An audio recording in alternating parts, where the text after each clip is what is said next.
Hello, hello, bienvenue dans cette vidéo. On va voir ensemble comment créer sa propre extension Chrome en 30 minutes avec ChatGPT. Alors, on est tous au courant aujourd'hui qu'avec l'IA, on est capable de faire énormément de choses. Et moi, un des trucs qui m'impressionne le plus, c'est de pouvoir générer du code. C'est de pouvoir développer des petites applications, des petits programmes très facilement grâce à l'IA en générant du code. Et un des trucs du coup qu'on va pouvoir faire, qu'on peut développer très facilement, c'est des extensions Chrome. Donc, les extensions Chrome, qu'est-ce que c'est? C'est juste des petits programmes qu'on va pouvoir rajouter dans notre Google Chrome et qui nous permettent d'exécuter des actions, des automatisations sur des pages web. Et du coup, aujourd'hui, je vais vous montrer un exemple très concret avec une extension que j'ai créée pour LinkedIn et qui va nous permettre de générer automatiquement des icebreakers personnalisés à envoyer directement à la personne concernée. Donc, je vais commencer par vous montrer tout de suite l'exemple de l'extension que j'ai pu créer. Donc ici, je suis sur LinkedIn et vous voyez que j'ai ma petite extension Chrome qui est ajoutée juste ici avec mon icône. Et je peux, en un petit clic, ouvrir mon petit pop-up et en un clic, générer un icebreaker pour la personne. Ici, on est sur le profil, par exemple, de Benoît Dubos. Et voilà, il a pu récupérer les informations sur ce profil et il a pu générer un petit icebreaker. Salut Benoît, j'ai vu que tu proposes du coaching en growth et que tu es très actif avec tes emails inspirants. Je pense que mon newsletter sur l'IA pourrait t'intéresser. Chaque semaine, j'y partage des ressources pour optimiser les business. Ça pourrait coller avec ce que tu fais. Si ça te parle, voici le lien pour t'inscrire. À très vite, Pierre. Voilà. Alors, ce qui est sympa aussi, c'est que je peux très facilement modifier le texte. Par exemple, voilà, j'y partage des ressources pour optimiser le business, pour optimiser son business. Voilà, ça pourrait coller avec ce que tu fais. Boum, en un clic, on peut copier. Boum, message et envoyer.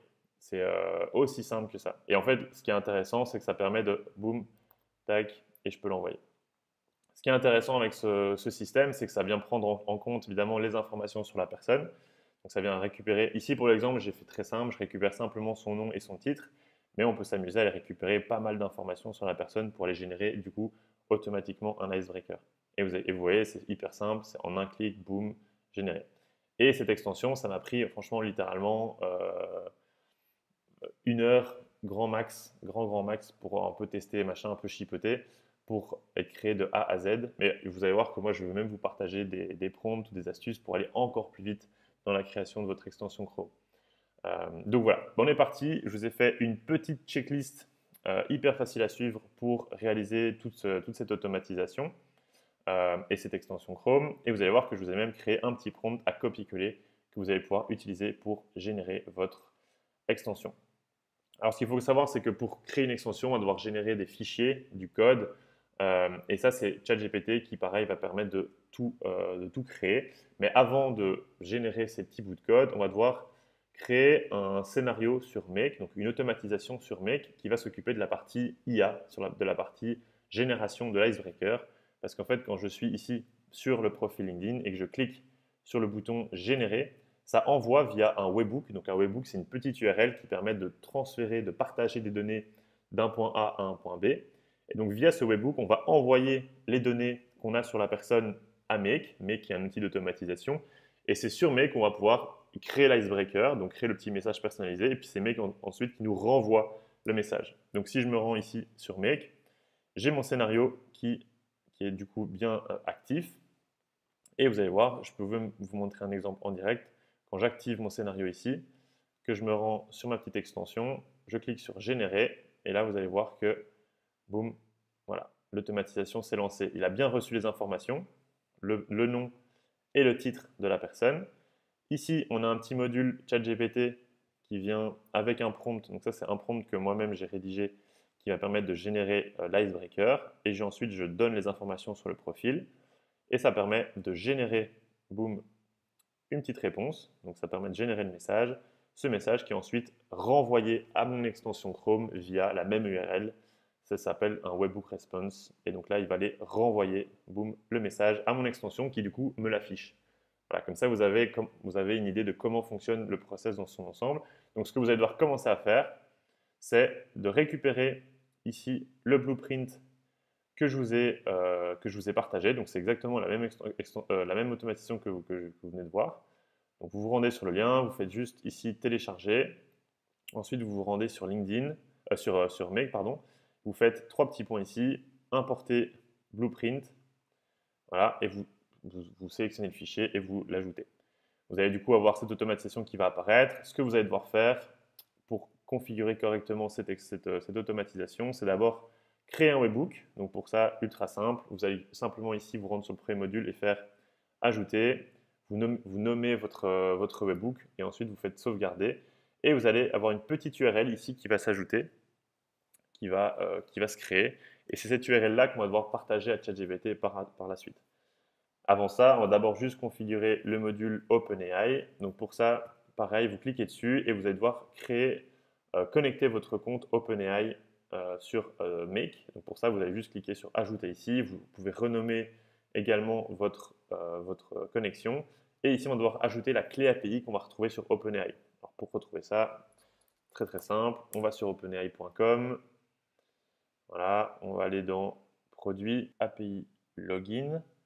Donc, on ne va pas utiliser ChatGPT, mais on va utiliser l'API de ChatGPT pour pouvoir créer des automatisations. Donc, on va dans API Login. Une fois qu'on est dedans, on va dans Dashboard. Puis ensuite, on clique sur API Keys. Et puis ensuite, là, on va créer une nouvelle clé API. Voilà, vous la renommez comme vous voulez. Voilà, renommez-la extension Chrome Icebreaker, par exemple. Pour vous rappeler l'utilisation que vous avez eue, vous faites créer Secret Key. Et là, vous avez directement votre API, donc votre clé API à utiliser et à ajouter dans Make. Donc là, ensuite, vous vous rendez dans votre scénario, vous faites hop, ajouter, boum, vous collez votre clé API et puis ensuite, vous sauvegardez. Moi, je ne vais pas le faire ici, mais vous faites comme ça et vous aurez directement toute la configuration qui va s'afficher automatiquement. Évidemment, ce prompt-ci, il faudra l'adapter. Okay, donc ça, c'est un prompt pour moi, pour générer des icebreakers, pour mon business, pour mon activité. Il a été structuré de manière un peu classique, c'est-à-dire on va lui donner son rôle, on va lui donner un contexte. Donc voilà, c'est un expert LinkedIn. Le contexte, c'est voilà, ça c'est plutôt un contexte qui me concerne, qu'il faudra adapter. Je vous rajouterai ce prompt dans le Notion aussi pour que vous puissiez plus facilement le retravailler et plus facilement le visualiser. Ensuite, je lui donne un petit peu des critères à suivre pour rédiger le message, la structure à utiliser, le ton de la voix à utiliser également, des mots aussi à ne pas utiliser.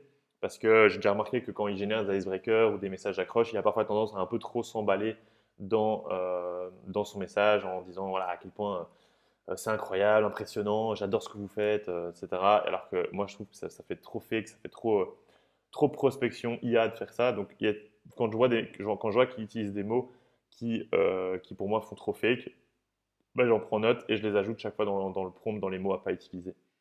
Un exemple aussi d'un message à générer, comme ça lui permet de s'inspirer, et ça marche très très bien.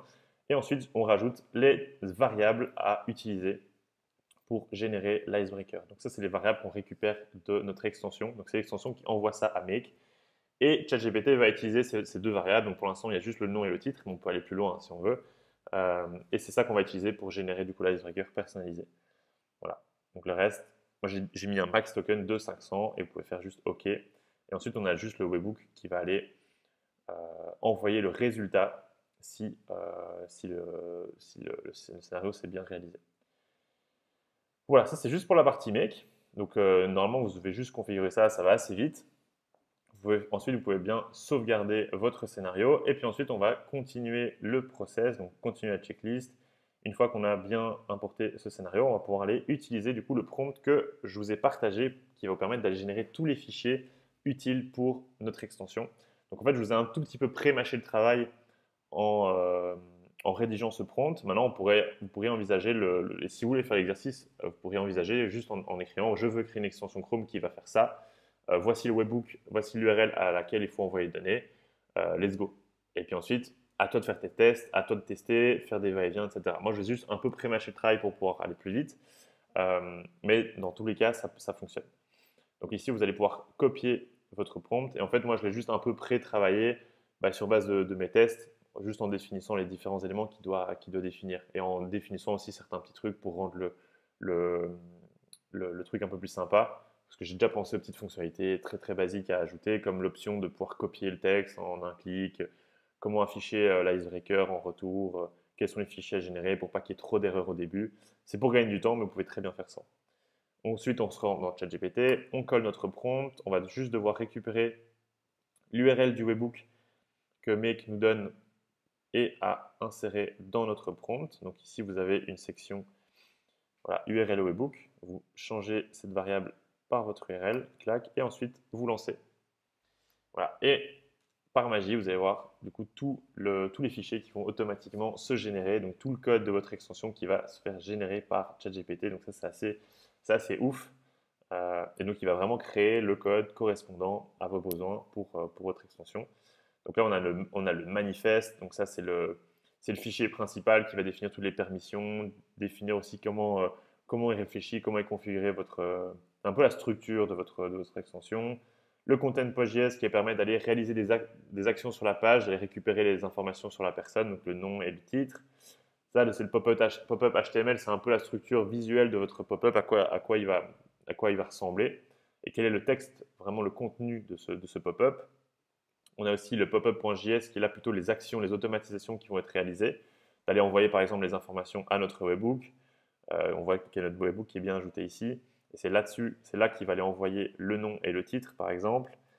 On a aussi le style.css qui là plutôt va être le design de notre pop-up.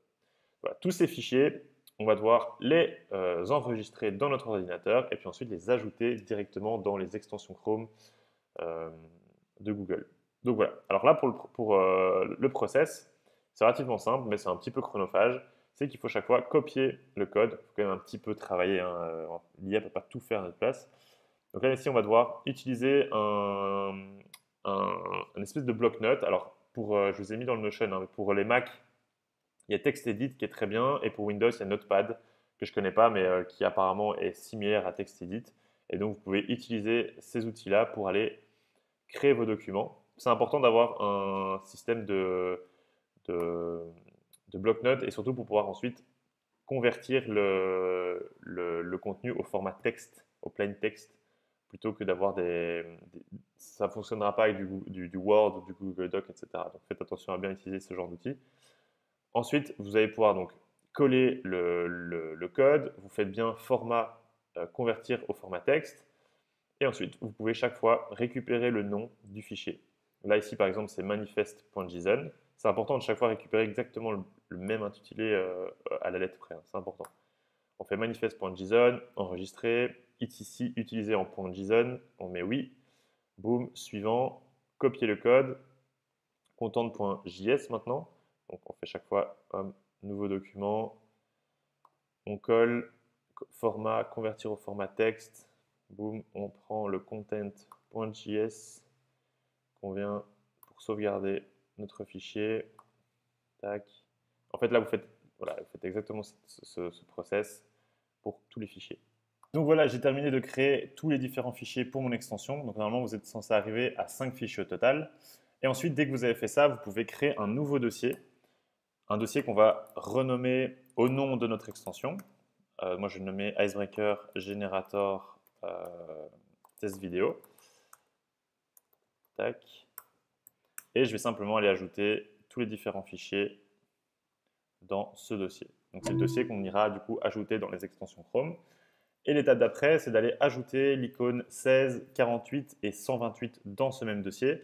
Donc ça, en fait, ce sont toutes les différentes icônes que Google Chrome va utiliser pour les afficher au bon endroit en fonction de la taille demandée. Donc là, c'est une icône de 16 sur 16 pixels, 48 sur 48 et 128 sur 128. Alors, on va pas trop se casser la tête. Alors, on pourrait le faire avec Canva pour être sûr d'avoir les bonnes dimensions. Moi, je me casse pas la tête. J'utilise un site qui s'appelle favicon.io qui automatiquement te génère plusieurs tailles de fichiers sur base d'une seule image. Il faut juste que votre image soit carrée. Ensuite, vous ajoutez ça dans favicon.io et il va vous générer plusieurs formats. À la base, c'est un truc fait pour les favicon, mais ça fonctionne très bien pour notre utilisation et pour notre test. Donc, vous ajoutez une image ici, vous faites télécharger. Moi, je l'avais déjà fait juste avant.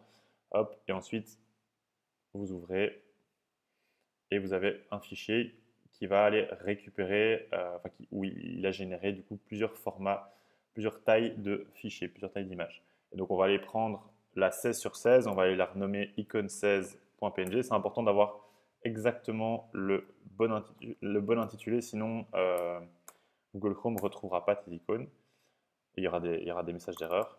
Et là on va mettre icône 128. Voilà, comme ça, on a la 16, 48 et 128.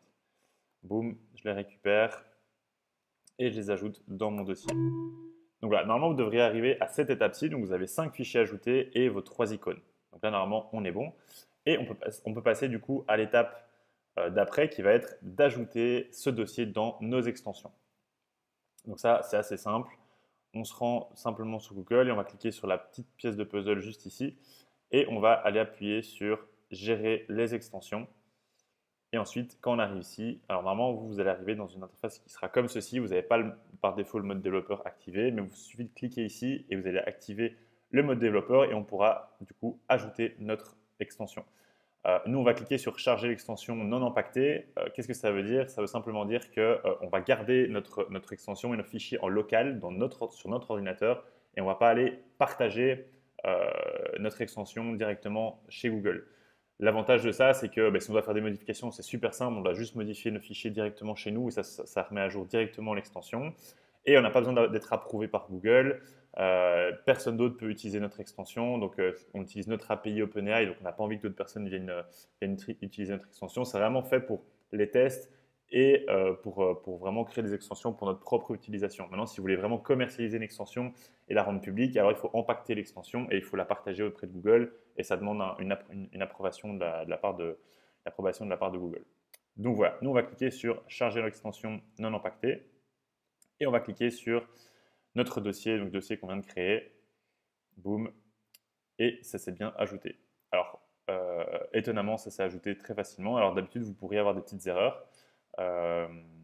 C'est pas grave, si jamais vous avez une erreur, vous pouvez juste copier le texte d'erreur qui est affiché et vous le coller dans ChatGPT et il vous fera la modification.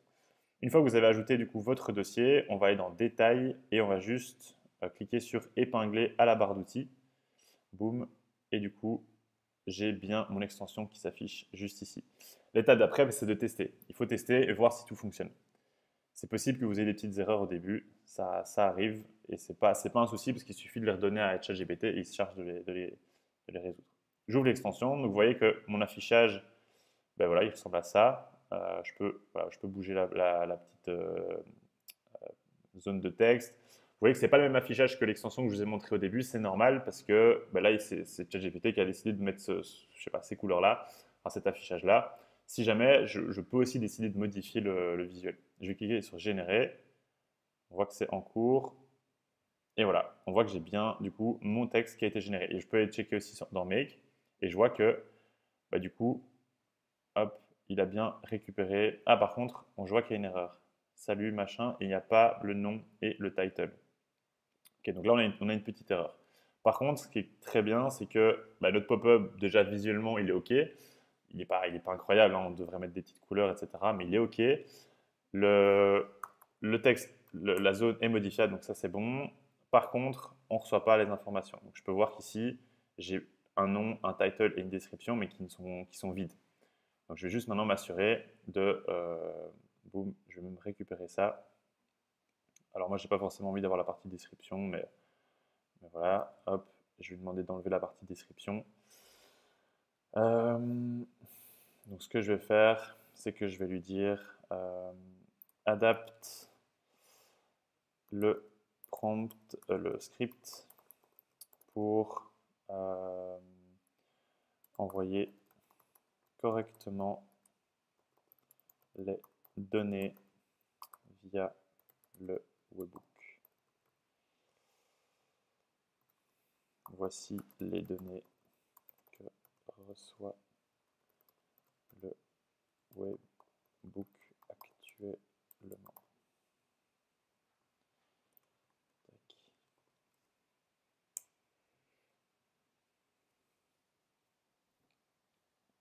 Alors, il dit que c'est lié au content.js qui ne récupère peut-être pas correctement les informations. Voilà, je vais copier la partie. Je vais d'abord copier. Moi, ce que je vous conseille, c'est de faire étape par étape, de ne pas modifier tous les fichiers d'un coup, parce qu'il nous propose d'adapter plusieurs fichiers. Moi, ce que je vous conseille, c'est d'en modifier de modifier étape par étape pour voir et s'assurer de qu'est-ce qui fonctionne vraiment, quel est le problème. Donc, je vais d'abord essayer avec le content.js, si je l'adapte. Voilà, déjà voir si ça fonctionne comme ça. Tac, je retourne sur mon extension. Clac, générer icebreaker. Salut unknown. Donc là, il y a toujours le problème. Et si je vais voir ici, clac, je vais quand même refaire le test. Clac, clac. Ok, donc là, typiquement, boum, ça n'a rien changé. Ça n'a rien changé. Ok, ensuite, on va aller voir si c'est le popup.js. Je copie, boum, on fait popup.js, ouvrir avec, texte edit, on modifie, on sauvegarde. Ok, puis ensuite on va dans les extensions, on rafraîchit, c'est un peu tout le temps la même approche. Et on reteste notre extension. Clac, générer icebreaker. Bon, ben là on voit que ça marche même plus du tout. Donc ça, à mon avis, c'est au niveau du popup.js où ça bug. Donc, je vais refaire pour vérifier s'il n'y a pas quand même les données qui s'envoient. Boom, générer icebreaker. Bon, là on voit que ça marche même plus comme ça. Ok, donc j'ai compris l'erreur. En gros, dans le dernier scénario make où on avait réussi à envoyer la data, on avait juste un petit message d'erreur ici. Et donc je l'ai copié et je l'ai donné à ChatGPT juste là, qui m'a expliqué ben voilà, l'erreur en question et qui m'a du coup créé un petit script qui va aller scraper les données sur le profil. Et je lui ai demandé simplement de m'adapter mes scripts pour que ça fonctionne. Parce que là, il m'a créé un petit script comme ça, mais ce n'est pas par rapport à mes scripts à moi. Et donc, il m'a mis à jour mon popup.js. Et donc, je peux simplement aller copier ce morceau de code-là, hop, modifier ici. Parce qu'on voyait que juste avant, ça n'envoyait pas les informations. Et puis, comme d'habitude, on se rend ici, on met à jour notre extension. Et puis ensuite, on peut se rendre d'abord sur Make. Je vais juste remettre le Make en run, comme ça on voit bien la data qui récupère. Voilà, je vais juste l'activer, comme ça on verra ce qu'on récupère. Je vais sur ce bon vieux Benoît, boum, générer. Et voilà, on a bien notre message qui se génère. Voilà, salut Benoît, j'ai remarqué que tu offres des sessions de coaching. Nanana. Et si je vais dans Make, je vois bien que je récupère le nom complet, je vois bien que je récupère le titre, donc c'est nickel. Et il essaie même de récupérer la description, alors que je n'ai pas forcément demandé. Ça, je pourrais adapter le script, par exemple, pour lui dire de supprimer cette partie-là, ou alors retravailler un peu le script pour m'assurer de récupérer la partie à propos. Ici, pour le test, ce n'est pas nécessaire. C'est déjà pas mal qu'on puisse récupérer ces informations-là, et on peut, comme ça, en un clic, générer un icebreaker très facilement, et on peut aller sur n'importe quel profil. Vérifier aussi si les données sont correctement, si c'est bien des variables et qu'il n'a pas mis ça dans le code en brut. Moi, je vous conseille d'aller tester sur d'autres profils. Boum, on voit que là, il adapte bien le prénom et il adapte bien le message en fonction. Ensuite, on voit que le bouton copier fonctionne aussi bien. Ok, donc ça, c'est nickel. Et je peux ensuite aller directement l'envoyer. Donc voilà, on est tout bon. Alors, encore une fois, chaque fois, on aura tous des erreurs différentes. Donc, chaque fois que vous avez des erreurs, vous les copiez, que ce soit des erreurs du côté de Make, que ce soit des erreurs du côté de votre extension, peu importe, que ce soit du côté de l'ajout dans Chrome, peu importe vos erreurs, vous copiez l'information et vous l'envoyez à ChatGPT. Et c'est lui qui se chargera du reste. C'est lui qui va essayer de comprendre l'erreur et qui va adapter le code en fonction. Franchement, c'est assez incroyable. On ne doit même pas comprendre le code, on ne doit même pas savoir coder pour commencer à maintenant créer des applications, créer des extensions Chrome. Donc c'est assez ouf. Et maintenant, je pourrais m'amuser à aller lui demander de modifier le look and feel de mon extension, de changer les couleurs, changer la taille, peut-être mettre des animations, on peut faire vraiment tout ce qu'on veut et il va adapter en fonction de nos besoins. Donc ça c'est assez ouf. Euh, et donc maintenant qu'on a terminé tout ça, hop, vous allez pouvoir utiliser votre extension pour vos propres besoins. Et comme je vous ai expliqué, si jamais vous voulez maintenant la rendre publique ou la commercialiser, là, il faut passer par l'approbation de Google. Il faut compresser votre extension et l'envoyer directement à Google. Ce ne sera pas stocké chez vous, mais ce sera stocké chez Google. Et si tu veux aller encore plus loin, j'ai créé une formation complète pour t'aider à générer des leads et des clients sur LinkedIn. En gros, on va utiliser deux piliers principaux, c'est la création de contenu et la prospection. Et on va l'optimiser, on va optimiser ces systèmes grâce à l'IA. Donc en gros, je te partage toutes mes méthodes, tous mes systèmes que j'utilise pour trouver mes clients, pour trouver des leads sur LinkedIn. Moi, ça fait des années que je suis actif sur ce réseau. Pour moi, c'est un des réseaux qui a le plus de potentiel parce qu'on est encore qu'au début, selon moi, de tout le potentiel de LinkedIn. Et donc, il y a encore plein de place à prendre. Et personnellement, c'est sur LinkedIn que je trouve 95%, voire 100% de mes clients. Et donc, au fur et à mesure du temps, j'ai mis en place pas mal de systèmes, pas mal de méthodes pour à la fois gagner du temps, mais aussi être efficace dans mon travail et encore plus aujourd'hui grâce à l'IA. Donc, je te partage toutes ces méthodes dans cette formation. Il y a pas mal d'automatisation, pas mal de méthodes à copier-coller. Et on a aussi une communauté privée sur WhatsApp avec tous les membres de la formation où tu peux poser tes questions. Je suis super réactif. Je réponds en moins de 24 heures. Je réponds dans tous les cas à tes questions. Et si tu as même besoin d'aller plus loin, je peux te faire un petit loom pour t'expliquer plus en détail comment mettre en place peut-être certaines automatisations ou certains systèmes. Donc voilà, c'est une formation très complète sur le sujet si jamais tu veux aller plus loin. Donc n'hésite pas à aller checker, je te mets le lien en dessous de la vidéo. Et si jamais tu as appris des choses aujourd'hui, que cette vidéo t'a plu, n'hésite pas à me laisser un petit like ou un petit commentaire, ça fait toujours plaisir. Et sinon, on se retrouve très vite dans une prochaine vidéo. Ciao, ciao!